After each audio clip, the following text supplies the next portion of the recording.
welcome into the season finale of Uncovered. I'm so excited. I know I say I'm excited about every episode, but let me tell y'all. I'm very excited about this one, not only because it's the season finale, but because of who I have with me. This is Sania Blu, okay? We went to Mizzou together. M-I-Z-Z-O-U. Okay. She is from Chicago, so the fact that we have the backdrop of her city here right now to get her in the city. To talk about her journey and what she does. So this is just really special for me because we have been friends for years. So I'm so excited for y'all to get to know this amazing human being that I know so well. So thank you so much for doing this. I am ecstatic. Thank you for having me. Such a full circle moment. It is. I love how we've just continued to support each other over the years. So girl, of course. Yes, I'm so excited. So Sania is a producer for ESPN, associate producer. Yes. Let me get her title correct, baby. So Sania has worked on some amazing things, and I'm gonna let her detail some of that stuff. But before we start getting into everything that you've done at ESPN, I wanna start from your story being kind of a delayed, not denied story, because you were chosen to do the ESPN Next program when you were graduating from Mizzou, and it was in 2020 when COVID was happening. So can you talk about how you had faith during that time, because it ended up getting canceled, postponed. So how you dealt with that? Faith is the word. Like, faith is the word. So I was super excited. By the way, I got denied for the ESPN internship my junior year. So when I reapplied my senior year, and I literally put all the eggs of my career in that ESPN bag when everybody was doing recruitment interviews and everything like that our senior year to go work for Tegna and Nexstar and all that jazz. I was like, nope. And I literally I prayed about it, and I had the faith to just apply for the internship, put everything there. So when I got it, I was ecstatic. I was like, cool, I have a plan for after college. And a week before my graduation, I got the call from ESPN, and they were like, unfortunately, the world is shutting down. So we can't really honor it right now. And I literally I just went to my mom and I bawled. And I was like, Ma, what do I I know something's gonna work out. And she was like, the Lord has you covered. This is all, all part of his plan and purpose. But during that time, I literally was like, do I go the local route again? Do I start applying? But I know at the same time, people are not accepting jobs. We don't know what tomorrow is gonna look like. So in that moment, I was like, okay, I am blessed and fortunate to have a home. So I came back home to Chicago. My family and I had just moved into a new house, and I had a room downstairs. So I was like, I have this space. What am I gonna do with it? So I started trying to figure out, okay, do I start my own podcast? But I was also like, let me get back into my editing bag and do YouTube and try to figure out After Effects, stuff like that. Then actually on LinkedIn, a group called East West Football Network, they reached out to me, and they were amazing. So shout out to Fidel and Jerry and Kendall, but they reached out to me and they were like, hey, we think you would be really great to host we're trying to get our platform up, we're a startup essentially. And I was like, cool, bet. So I started producing and hosting their sports shows, their NBA and NFL shows, and then I started doing the Wednesday updates and was posting those. And then a few months of doing that, and ESPN circled back around, was like, hey, we see you still working. We would really love to bring you back as our first ever audio podcast intern. And it kind of took off from there. But when I tell you, there were many nights where I was like, Lord, I don't know what you have shaken out for me. But I know that he talks to me a lot in dreams, and I was like, okay, I see that you have something for me. It's still a little blurry, but I feel it in my heart and in my spirit, and you wouldn't put me through everything I've been through to not, allow something great and beautiful to come out of this. So faith was the word. In that time, I know faith is a big thing, is a big part of your life. What were those other things that you were doing to make sure, you talked about, YouTube and all these things, but what were those other things that you were doing to make sure that you stayed sharp in your craft while you waited for your opportunity? So for those who don't know, at Mizzou, you already know KOMUers. We have the opportunity to produce our own shows a lot of the time, and so that's what I was doing in college. So I treated every single Wednesday update I did, every single show that we did we were on a streaming platform, so every single show that we did as at least at the bare minimum, a Channel 8 episode. So when I said like I had my notes mapped out, I was prepping, I was trying to figure out what are the details that all these other like top reporters are talking about, but what are also the details about the people and about the athletes that I could chime in. And one of my biggest things, or one of the things that I want to be a signature of mine, is making sure that whatever story I'm telling is so authentic to the athlete and the human being that wears the jersey. So I was like, okay, what's something else that I could sprinkle in? As well as like, what are things where people know they can come and trust me for, like, and creating that space. But on the flip side, like I said, editing, I was up there on YouTube trying to figure out between mobile journalism and being on my computer in Premiere, how do I, every week or every episode that I did, I was like, how do I do something new? How do I do something I haven't done before? Because if I get that call, I need to be ready. Right. So between that, like I said, doing a lot of research, I took that research portion very, very seriously. But also, I was still reaching out to my mentors and asking questions and like, how are you guys staying afloat right now? How are you guys staying alive right now? So having a lot of those conversations, continuing to build my network, continuing to pray. But also on the flip side, I was pouring into that time with my family and realizing like, okay, these are the people who have fought for me to get here, but also let me try to stay encouraged between them. I also, timeout, was applying for grad school because I was like, if none of this works. It's a great route. It's a great route if you can get it paid for too. It's even better. Yeah, that was the kicker. I wanted to go to a bigger market, and so I was like, okay, how do I find like either a SEC, a D1 school to go to? I was going to apply to some schools in Texas, and it was that moment. I literally was about to submit my personal statement, and I got the call from ESPN. The Lord knows what's about to happen. His timing. His timing. His timing, not mine. Ours. Yes, exactly that. I think something that's really inspirational about your story and who you are is how, and what we've been learning a lot about with NABJ this weekend is staying ready so you don't have to get ready. Oof. And diversifying your portfolio. Yeah. Because you wanted to be on camera. I did. I mean, it's still like a passion of mine. Right. Yeah. Initially, I wanted to be in radio. Like when I first started at the University of Missouri, in my mind, I was like, I am a black woman. I already know how cruel like the world can be when it comes to like our appearance and our hair and everything like that. And I'm big into hair, like, and I change my hair all the time. It looks great. Thank you. Work in progress. So I actually wanted to go the radio route, and my mentor was actually the one who said representation is so important. And it is important for us because like we had Maria Taylor, we had Taylor Rooks, Pam Oliver, of course, like the OGs, like, but at the same time, it wasn't a huge platform for us just yet. Yeah. She was like, Sania, I think, because I wasn't worried about being famous. I didn't care about any of that. If anything, I wanted to protect and be far from that. I wanted just the representation. I wanted to be able to have young black girls be able to see me, and young black men, everybody to be able to see and see like themselves in me. So I was on air, did the whole on air thing. Hey y'all, hey, and she Sania was good, Blu. and she's good at it. Appreciate it. But as a producer, so when ESPN came up, they were like, hey, this is a producer role. And I was like, okay, I've been a producer before, but let me really expand myself and learn the ins and outs of how to be a great producer, because that's where the true, I don't want to negate anything of on air talent, because that they have a huge obligation and a huge responsibility for storytelling. Right. When we're doing these pieces, I'm the one in the edit rooms. I'm the one pitching. They pitch as well. I want to make sure I'm very careful about that. But I'm having these certain conversations with my managers. I'm writing the questions, trying to coordinate between the crews, trying to make sure all the logistics are done. And at ESPN, unfortunately, I have some help between like PC production coordinators and stuff. But I wanted to make sure that I could be the best storyteller I could be. And that meant whether that's on air, whether that's producing, whether that's having a conversation with somebody that leads to that, no matter what, I needed to make sure, again, stay ready so you don't have to get ready. Right. No matter what pivot I needed to make in my career, I was going to be able to be a strong storyteller. Did you have a maybe internal battle when you were applying and they said it was producing and not on air? Sure. How did you deal with that battle in yourself? For sure. I think I really asked myself, okay, Sania, like I know I kind of just talked about it, but I was like, why do you want to be on air?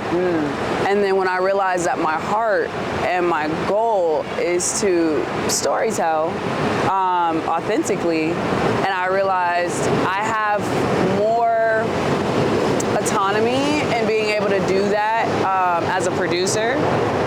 like the pieces that I produce, I'm hands-on with every single part of it. Yeah. Versus in a variety of experiences that I knew about at the time as on air, some of it you have to step away from and other people kind of have their hand in it.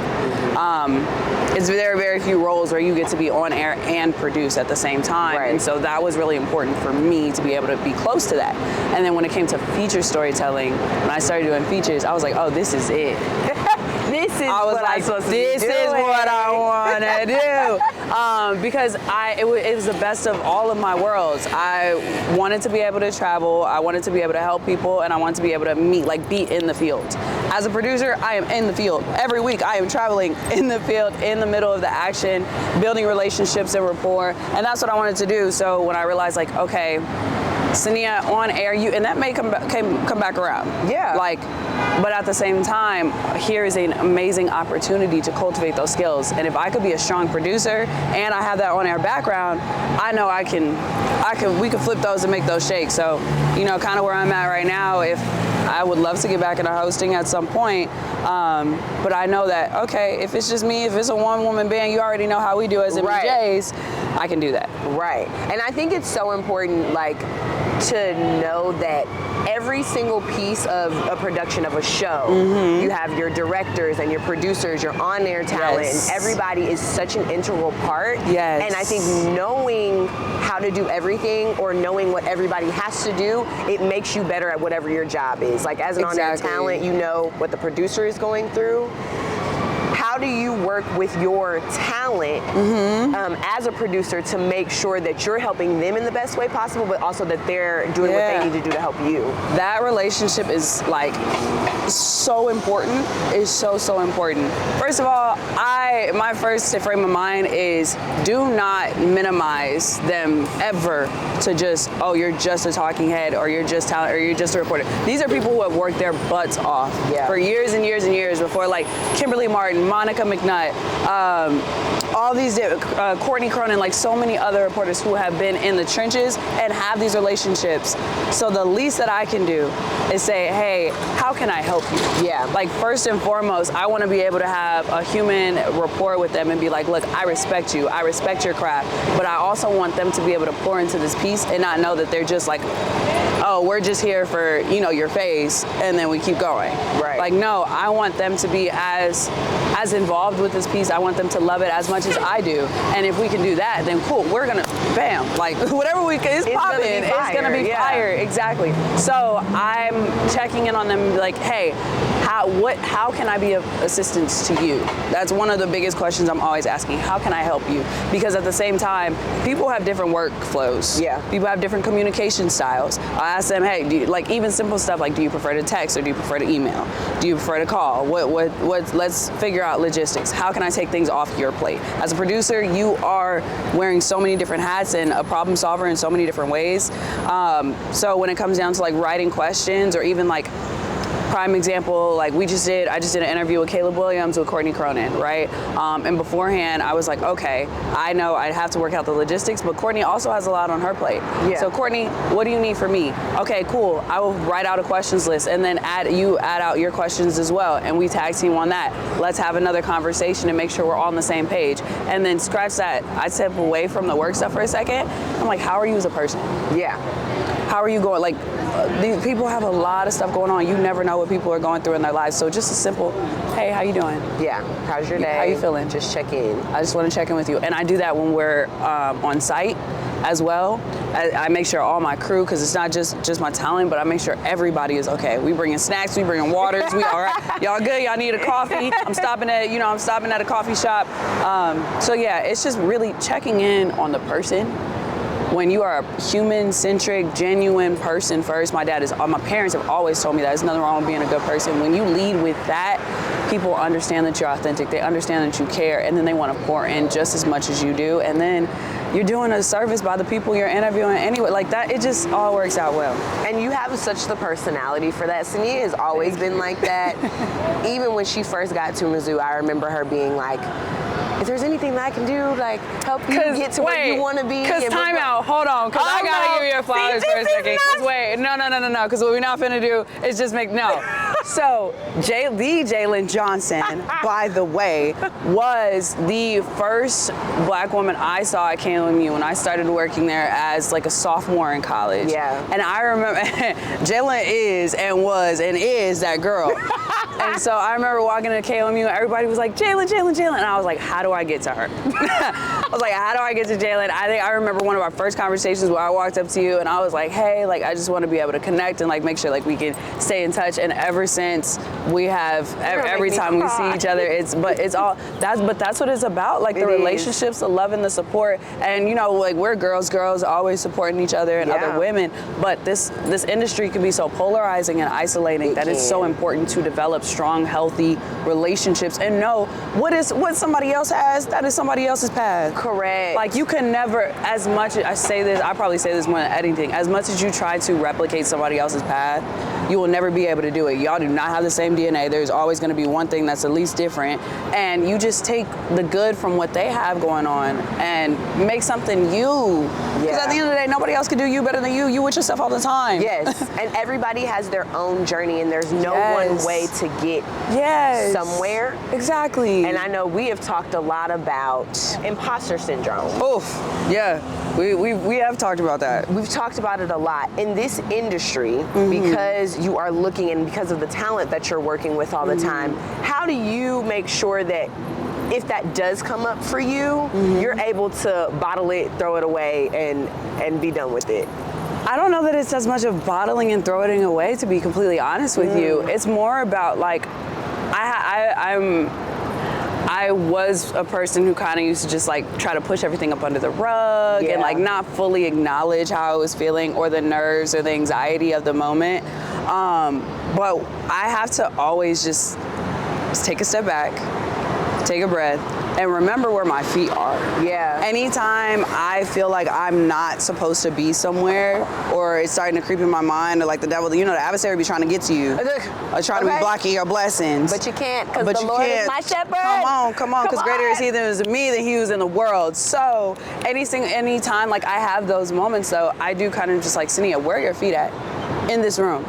You're supposed to be here. Yeah. I also am blessed to have people who pour into me and remind me like, hey, you're supposed to be here. But at the same time, I think, especially because of my social presence and because I am like a very front-facing, like smiley, bubbly person, sometimes people think like, oh, Sania, like you just know you got it at all times. When I tell you, I am always trying to, I'm never like settled completely. I've been trying to give myself grace with that. But again, like I really try to just remind myself, you are where you're supposed to be because God ordained this situation for you. So walk in it and walk in that power and walk in that strength. And I constantly am just trying to tell myself like, you're supposed to feel uncomfortable. The growth is on the other side of being uncomfortable. It's on the other side of fear. But I did a whole lot of faking it until I made it. You're not gonna Sometimes you gotta do that. You gotta do that. Sometimes you gotta do that. But your feet are at the 4 letters, baby. Your feet are at the 4 letters, baby. So I want to talk about, she does some amazing stuff with ESPN. She works with the NFL. She was involved in the not Lego. The Toy Story game. The Toy Story game that y'all saw. She was involved in that. What are some of your favorite projects that you've been able to work on? I know there's a robust number, but if you could just talk about a couple that you've been able to work on. I mean, so one of my most recent favorites. So during the main portion of the year, for like 8 months out of the year, I do produce features for NFL Countdown. So Monday Night Football, Sunday NFL Countdown, and that's a weekly grind, right? But one of my favorite pieces was working with Dejanay Carrington and LaChina Robinson on WNBA Off Day. The W has been a thing, will always be a thing. Yes. Those athletes are incredible. They're incredible women and what they stand for. They've been at the forefront of change. But on the flip side, like a new audience has really been around them, right?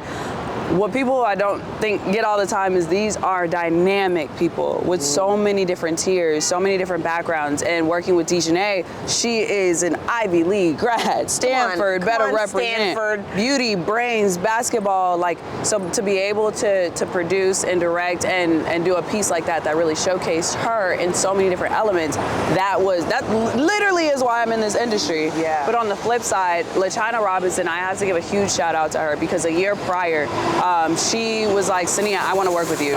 And she had never seen my work. We had only gone based on relationships, only gone based on like the conversations that we had. And she was like, I want you to produce WNBA Off Day. Wow. And so when we finally got the opportunity, the way that she trusted me, the way that she was like, Sania, this is you, I got you. And we rocked. She let you run, yeah. She let me run. And that following week, I was at WNBA All-Star, and seeing that people saw the piece and they were like, man, I really love the way that came out. I love the representation. Love being able to support Dejanay and all of her endeavors, because maybe Defensive Player of the Year. Okay.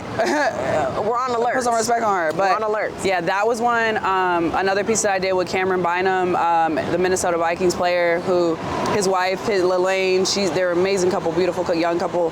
They were married outside of the country in the Philippines, so she's Filipino, and he also is well. But he needed a visa to get her out here, and that took almost 2 years. And he used his platform to like be able to bring their love together, and I got to tell their story, and that was the first interview that she did out here. Wow. That was a full circle moment. And also the episode that you contributed to. Oh my goodness. The Jalen episode, and that's like a back in the day OG episode for me. I have, if you've gone to Mizzou, you know there are 50-11 Jalens. There are a lot of us. 50-11 Jalens, all spelled differently. Also, Jalens are really close to me, in addition to you, in addition to your best friend, Jalen. Shout out my best friend, Jalen. My best friend's name is Jalen, and my little brother's name is Jalen, and they're born on the same day. That's crazy. But Weird. being able to do that, and Eve Tro and Alex Heinesith, Ryan Nantel, and Aaron, like so many people who are over there really, again, trusted me to interview like 30 Jalens for that piece. Yeah. And ended up winning a Murrow, and it was just something that was so special for so many people. And come to find out the day it came out, it was the anniversary of Jalen Rose's mom's passing. Yeah, so if y'all don't know this piece, the Jalen piece, Jalen Rose always says that his mom came up with the name Jalen. Yeah. And so Sania reached out to 50-11. Yeah, 50-11. And it seems like what the data said is that we couldn't find any Jalen's older. What? Watch the episode. Listen to the episode. Yeah, go listen to ESPN it. Daily Podcast. Go listen to it. I'm not gonna give it away. I'm not gonna give it away. But it was so cool just to see, like, that was one of your like first big pieces with the podcast when you first started. And I thought that was so cool. Just some of these stories that we hear as fans. You know, we hear Jalen Rose talk about that all the time. So for you to be able to dive deep into that and research that, I think was so cool. Thank you. Is there anybody or any story, we're gonna put it out there, that you have not worked with that you really want to work with? Let's put it into fruition. Put it out there. Yes. Tell them. Yes. Well, people I want to work with, of course, Maria Taylor Rooks, of course, right? God, yes. But stories I want to work on and people want to work with. And then I would love to work with Jalen Hurts and how he has a full women team behind him. Yes. Like, that's super important. His agent as well, Nicole Lynn. Shout out to work. Shout out Nicole Lynn. Girl, I'm plugging myself right now. We met at the Combine and she was amazing. So I would love to work with her. I would love to continue to expand my space in the WNBA. Like, that league is filled with so many incredible people and talent and women. But I also would love to do some international stories as well. Like, we have so many bridges between international and sports, but like I feel like a lot more people are taking more pride in like their heritage, their flags, their ethnicities, and things like that. And it's starting to cross over. But I want to do more pieces on that too. Well, I'm sure she's gonna get the chance. Jalen Hurts. words. You heard it here first. Miss Nicole Lim. Miss Nicole Lim, we need to get you on a piece together. That would be so cool. So I know you work on so many different things. Yeah. I know different days, nothing looks the same. But what is a typical week? I'm gonna put it in a week. Because I feel like a day's not fair. What does a week look like for you in your job? Yeah, so I guess in my more standard structure, it's pretty insane. I usually don't know where I'm going until like 24 to 48 hours before. So let's start with like an NFL week, because that's my typical schedule. So Sundays, I am watching the games. Also, I am a football girly down bad, so it's nothing for me to be watching NFL Red Zone and Sunday NFL Countdown. So I'm prepped for the games, and I get to watch all the games. So Sunday, I'm watching the games, ideating, figuring out pitches and ideas for both the NFL show, but also for the features, trying to send those out Sunday night. Come Monday, we have our NFL meeting. We talk about different story ideas that are either in the works or we want in the works, things we want to execute for big matchups that week. And then I'm hand in hand with my manager, Greg Jewell. So we're constantly talking, trying to figure out, okay, we might have this going on. We might have, it's a whole lot of hurry up and wait. It's a whole lot of mites. When I tell you I have to keep a bag packed, I have like a little toiletry bag that does all this stays. So you don't have to get ready. Come on. Come on. So yeah, Monday, hopefully I know exactly what I'm doing by like Tuesday. But sometimes it doesn't happen until Tuesday night, Wednesday morning. I kid you not, there have been multiple times where it's like, how fast can you get to Miami? And it's 4 o'clock and I'm booking a flight for 5 a.m. Yeesh. So it's been a lot of that. So like Wednesday, I would say Tuesday to Thursday are usually my travel days. Okay. But in my travel days, I'm booking a crew. I'm figuring out the questions, making sure we have the location right. I'm in contact with the team's PR. Also trying to figure out, okay, I know we have these topics that we want to do, like SportsCenter may want this, Countdown might want this, might want that. But what's, again, something that's authentic to the athlete that we can bring out? How do I maximize this 15, 20 minutes that I have with this player to get other story ideas out? What am I doing with my hair? Back in my clothes. Nah, I'm leaving tomorrow. My hair's in a bun, baby. Come on. What am I supposed to do? And I do my own hair, so that's like the privilege of that. But the downside is spend so much money on just doing different things with my hair, because I love to switch it up last minute. Right. Like basically that's my Olympic sport, switching it up last minute. Switching up my hair. When it comes to my hair and my outfits. But yeah, then trying to make sure I eat in a day. Remember that, please. Remember that, yeah. So then when I'm actually in the shoot, say like we start rolling at 12, I'm making sure my crew and everything, creating a call sheet, making sure they know the schedule. So by like 8 or 9 a.m., coordinating with PR to say, hey, when can we get in this space, or when can we have this athlete at this time? Setting everything up. I'm tired, and I haven't done anything. This sounds like an extensive week. It is. And after the shoot's done, prayerfully it goes well. Immediately sending all my audio for transcripts, video, getting all those on my drive, and then in my head as the shoot is going on, I'm trying to piece out this piece, figuring out what are the best parts, communicating with everybody back in Connecticut, back in Bristol at ESPN, like what's good, what can they expect. Then sending all that stuff to my editor. We're in edit for probably like 20 hours. Our edit sessions are usually 16 plus hours. So in edit, hopefully wrap the piece up, put a bow on it, make sure it looks good, get it to all the, whether it's social, all the PR people who need everything they need, and I try to make sure everything's streamlined and stay organized. Organization is key. It is. I am a color coordination girl, not just in the fits, but in the notes. And then by that time it's Sunday, I am in the bed watching NFL Countdown, my football games, ready to do it all over again. Were you ready for all of this, responsibility? You know what? That was probably one of the biggest stages of imposter syndrome for me when I first started out. Because I knew, it's so, like, you know, sometimes people see things in you before you get to see them in yourself. Absolutely. There were people who were putting me in spaces and places, especially when rooms that I'm not in, who were like, yeah, I think you could do this. And I was like, am I ready? And as Black women, we often feel like we have to be 120% ready. Yeah. And some people walk into there and they had 30%, you know? But in my mind, I was like, I can't fail. Like, I can make mistakes, but I can't fail. So I didn't know what I was getting into until I got into it. But on the flip side, I was like, I can't not figure it out. Like, I have to figure it out. I have to ask questions. I cannot walk into a room and just think like, oh, I'm gonna have everything figured out and I gotta be on my own. No, you need help in this industry. Like, you have to rely on your mentors and lean on people who support you and who you like look up to. So I think that was probably the biggest thing. And as time went on, I picked it up.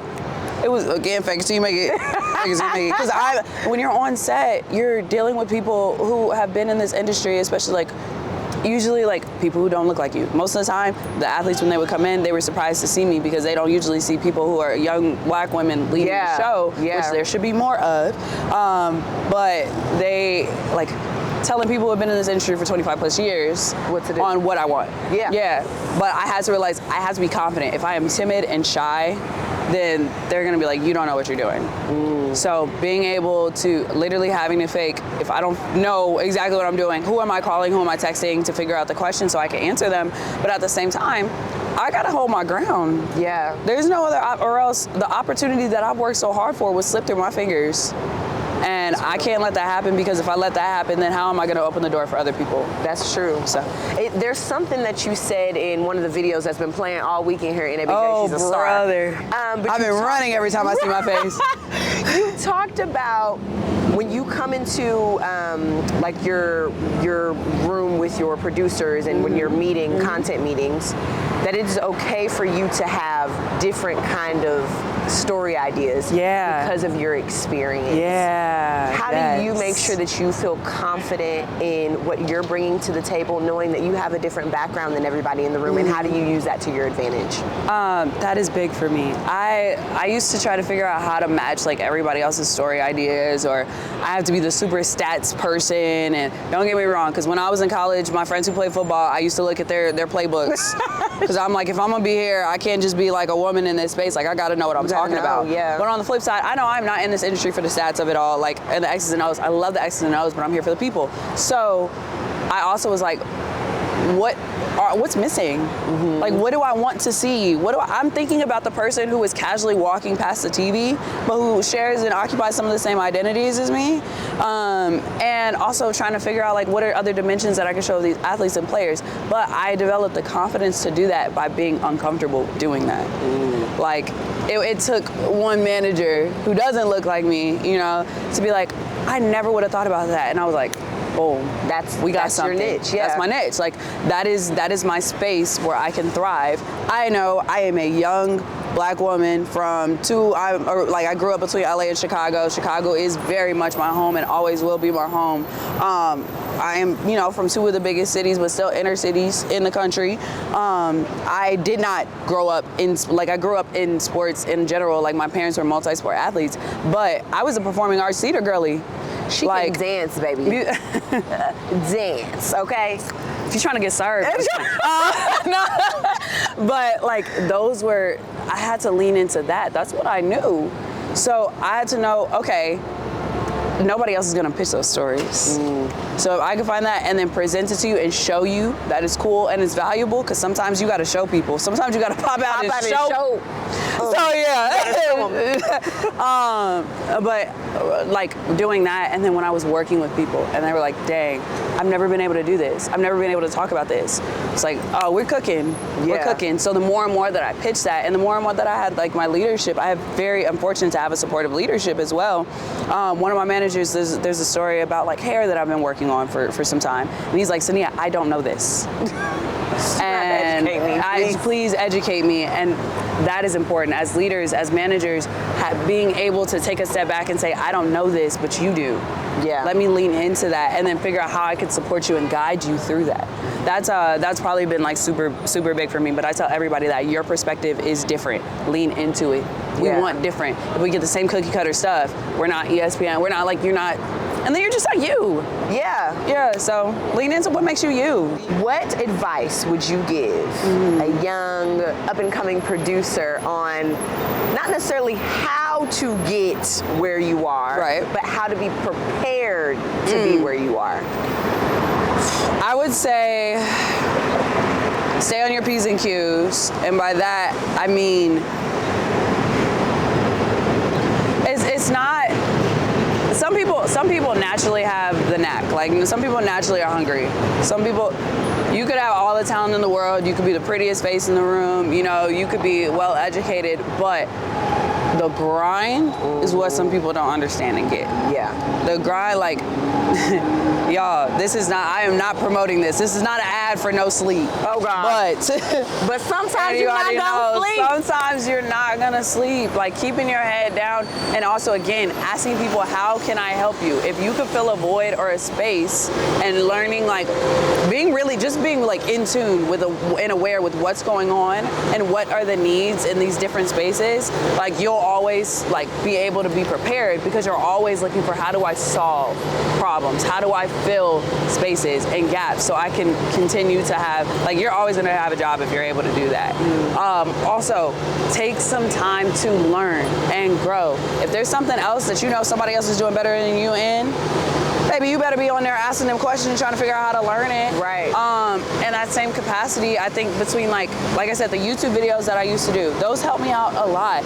Reading and watching content, watching and consuming content, not just of what, like, you want to do, but of things you don't want to, like, even just all kinds of different places.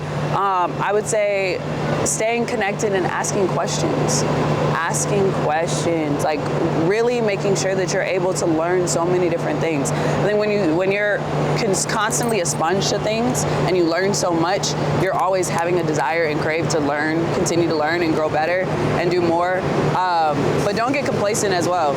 Yeah. The minute that you feel like you're comfortable in something, change it up and grow. So I think that, like, the tactical things, like I said, between YouTube, I'm a big Canva girly. Everything you can do on Photoshop, I can do on Canva. So I'm like, okay, maybe this may not be my skill, but this is my skill. So I think just trying to really, like, exercise those skills, have those conversations with people, ask those questions. Those are huge. Those are super important. I think that's how I'm, like, most stay ready.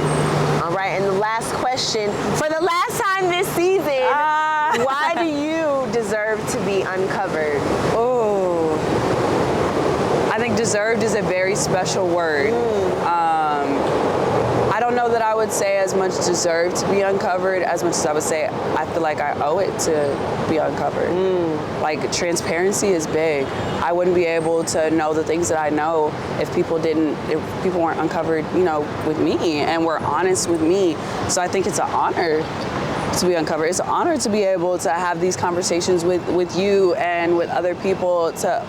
Blessings are two ways. Yeah. So if you cover all that stuff up and you lock everything up, like, you don't get to flourish, other people don't get to flourish. I feel like that's what it's all about. So really, it's an honor to be uncovered and be able to have those. But my parents, I give huge love and credit to them. They have poured into me so much. That is how they've been. They've always had open arms and made sure, like, how do I help people get to where they want to go? So I think that's really it. It's really just about, like, that's what we're supposed to do. Yeah. That's what we're supposed to do. Well, she is a star. I am extremely proud of you and everything that you've been able to accomplish. If y'all, make sure y'all tune in. No, literally, I've cried almost 3 times just beaming about who she is and what she's done. Make sure that y'all are tuning in to NFL this upcoming season on ESPN. Yes. She's going to have some amazing pieces coming out. Tell the people how they can find you on social media, because you do post a lot of your work there. I do. I'm a big BTS girly, behind the scenes girly on my social media. So everything is my name. It's not really a hard time, unfortunately. Sometimes I wish it was a little harder. A little harder. But my name on Instagram and, like, LinkedIn and everything like that. Instagram is probably my major platform, but it's Sania Blu, SANIA BLU. I know people love to say different pronunciations, but it's literally Nia with a S in front of it. Sania Blu. Not Sanaya. Not Cynthia, not Sonia, not Sania. Sania Blu. Perfect. Well, thank you so much for sitting down with me. I love you. Thank y'all for tuning in to the first season of Uncovered. Make sure y'all like. Season 2. Tap in. We are going to be tapped in, but make sure y'all like, comment, subscribe, share, do all the things. Thank y'all for y'all support. Stay and beautiful, I will stay be blessed. seeing y'all soon. We love y'all. MIZ! COU, baby.